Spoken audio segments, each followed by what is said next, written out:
Hi everyone! Sa video na to malalaman po ninyo kung paano po mag-download ng E1 form sa SSS. Kaya kung gusto po ninyo malaman, panoorin niyo po yung video na to hanggang dulo dahil ang video na to ay makakatulong po sa inyo. Kaya please stay tuned and please don't forget to subscribe.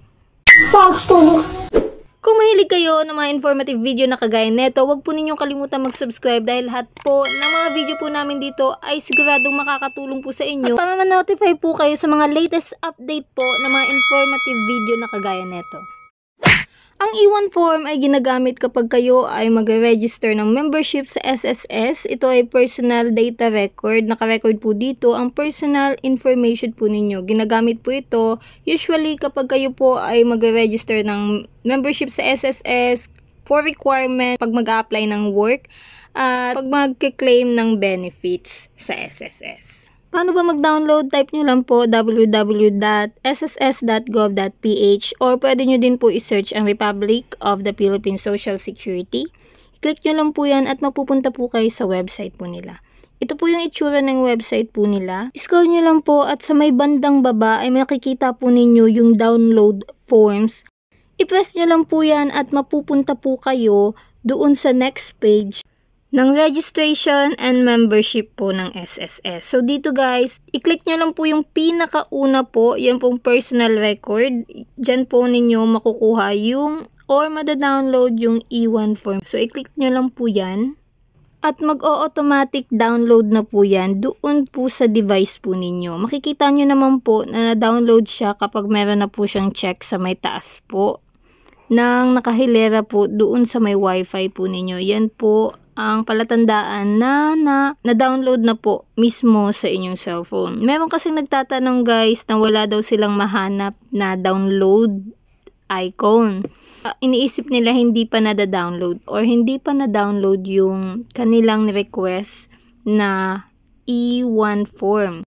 If ever man guys na hindi nyo makita or wala kayong makita na check doon sa may taas kasi iba siguro yung format ng sa cellphone po ninyo, double check nyo po sa file manager po ng inyong cellphone. So, paano po yun? Punta po kayo sa may file manager. Yung itsura po niya is parang envelope. Ito po siya. Tapos, punta po kayo sa may document. Ayun po guys, ay makikita po ninyo yung SSS form personal record PDF. Ito guys ay may 3 page. So, nakadepende na po yan sa inyo kung konektado po yung phone po ninyo sa printer po. Or pwede nyo naman po siyang isend through email po para mapaprint out nyo po or mapaprint nyo po sa mga printer shop. Meron po siyang 3 page. Yung page po ng una is personal record po. Dito nyo po ilalagay yung mga personal information po ninyo. At yung second page naman po is yung instruction, reminders at yung mga list of documents lang po na ina-accept po nila sa pag-apply po ng membership ng SSS. Sa pangatlo naman po is yung form dependent o yung po yung mga beneficiary po ninyo. Include po, lalong-lalo na kung meron po kayong mga anak, dito nyo po ilalagay po yung mga beneficiary po ninyo. Kung gusto nyo malaman kung paano mag-fill up ng form ng E1 sa SSS, meron po akong ginawang video. Talagay po yan sa description box below kung gusto po ninyo malaman kung paano fill upan ng tama ang E1 form. Sana po nakatulong po yung video na to. Kung nakatulong man ang video na to, please give me a like and please don't forget to subscribe para sa tuloy-tuloy na panunood ng mga informative video na kagaya na ito guys. This is Yanch and see you to my next video. Thanks, TV.